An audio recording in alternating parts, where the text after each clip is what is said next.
Good morning friends, मैं अभिजीत कुमार दुबे समृद्धि के YouTube channel पे आप सभी का हार्दिक स्वागत करता हूं, अभिनंदन करता हूं दोस्तों।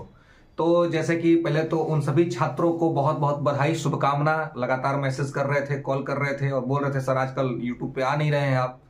रीजन है आप सभी को पता है, ठंडा का मौसम है और दिन छोटा होता है और बहुत सारे जगहों पे प्लेटफॉर्म पे क्लासेस होती हैं हमारी अलग अलग जगहों पे, तो इसकी वजह से समय मिलना बहुत मुश्किल होता है। अभी जब लगातार छात्र रिजल्ट आया है फोन कर रहे थे और कुछ का नहीं भी आया है और कुछ टेक्निकल फॉल्ट रह गया है, वो लोग फोन कर रहे थे सर एक बार थोड़ा एक वीडियो बना दीजिए, बता दीजिए कि क्या क्या है, किस तरीके से चीजें हो रही हैं।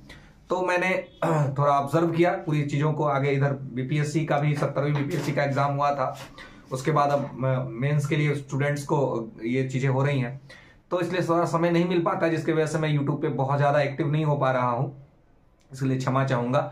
लेकिन हाँ, मैं पहले तो हमारे उन सभी विद्यार्थी छात्र जो 9th-10th में पास हुए हैं इस बार, उनके लिए बहुत बहुत शुभकामना है, बहुत बहुत आभार है उनको।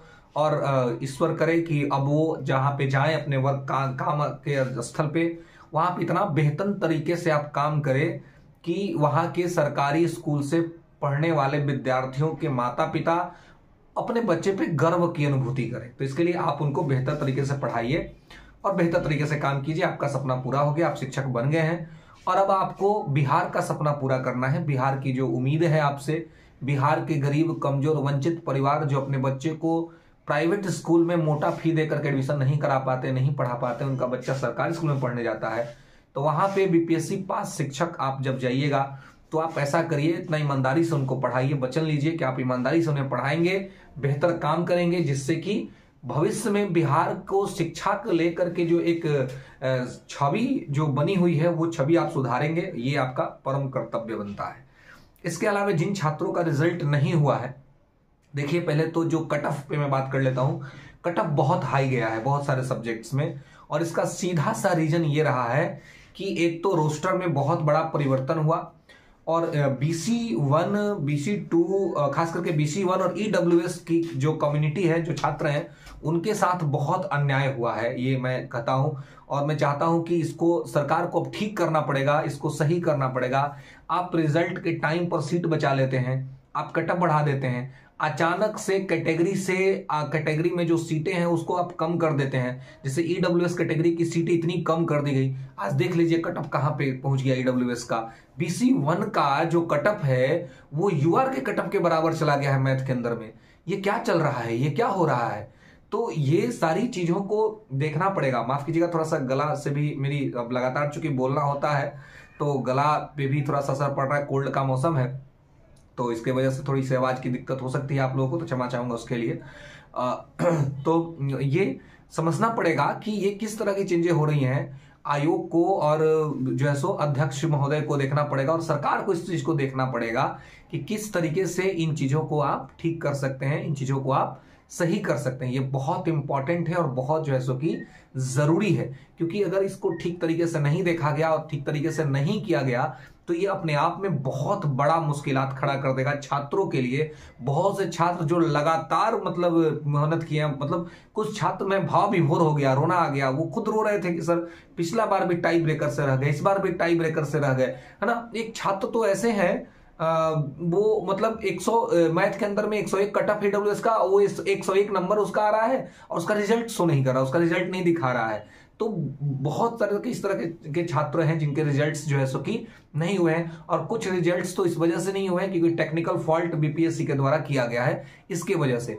तो बीपीएससी को अपने उस टेक्निकल फॉल्ट को भी ठीक करना चाहिए, जिससे छात्रों का भविष्य अधर में पड़ जाता है। और ये अब मैं कहूंगा कि आयोग को और सरकार को ये सोचना चाहिए कि इतना मेहनत करके छात्र पढ़ते हैं और आप उनको टोटल सीट पर रिजल्ट नहीं देते हैं, आपका कट ऑफ इतना हाई चला जाता है, छात्र 1-2 नंबर से रिजेक्ट हो जाते हैं रात दिन मेहनत करने के बाद।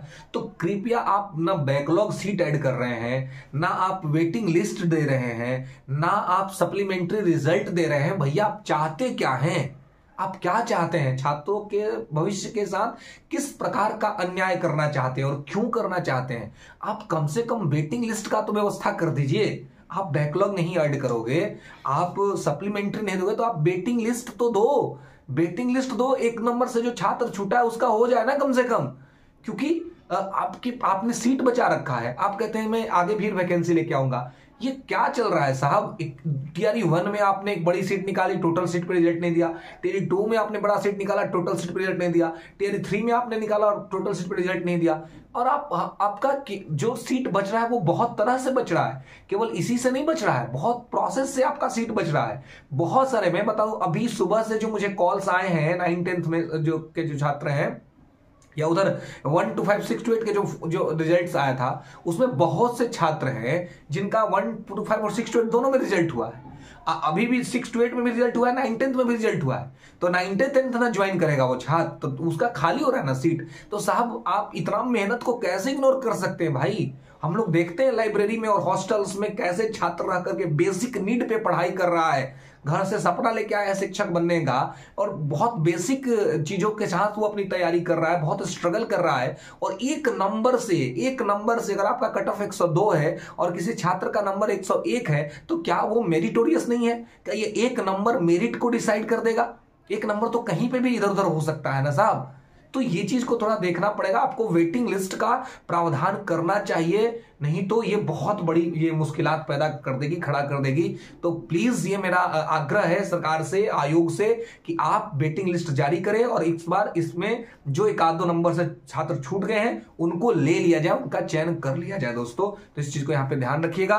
और जितने छात्रों का रिजल्ट हुआ उनको बहुत बहुत शुभकामना, जिनका नहीं हुआ है वो निराश न हो, हताश ना हो, क्योंकि निराशा और हताशा आपको तोड़ देती है, कमजोर कर देती है। आपको लगातार प्रयास करना है, टीआरई 4 मार्च से पहले हो जाएगा, क्योंकि सीट देख ही रहे हैं, बचा रहे हैं, खाली कर रहे हैं। तो बस थोड़ा मेहनत, क्या मैं कहूं, मैं किस मुंह से कहूं, मुझे तो ये नहीं समझ में आ रहा कि मैं किस मुंह से कहूं कि आप फिर से पढ़िए। एक नंबर से छूटा हुआ छात्र को यह कहना उचित है कि फिर से पढ़ो, जबकि आपने सीट कम कर लिया इस वजह से वो बाहर रह गया। लेकिन फिर भी मैं अब क्या कह सकता हूं, मैं यही कहूंगा कि आप अपनी पढ़ाई को जारी रखिए, क्या करेगा आयोग को नहीं जानता है, लेकिन आप जो है सो कि अपना जैसे मार्च में फिर टीआरई 4 होगा और बड़ी वैकेंसी के साथ होगी, तो इसके लिए तैयारी करिए। फिर मिलेंगे अगले वीडियो में, तो तब सुखी रहिए, स्वस्थ रहिए और समृद्ध बन रहिए। धन्यवाद।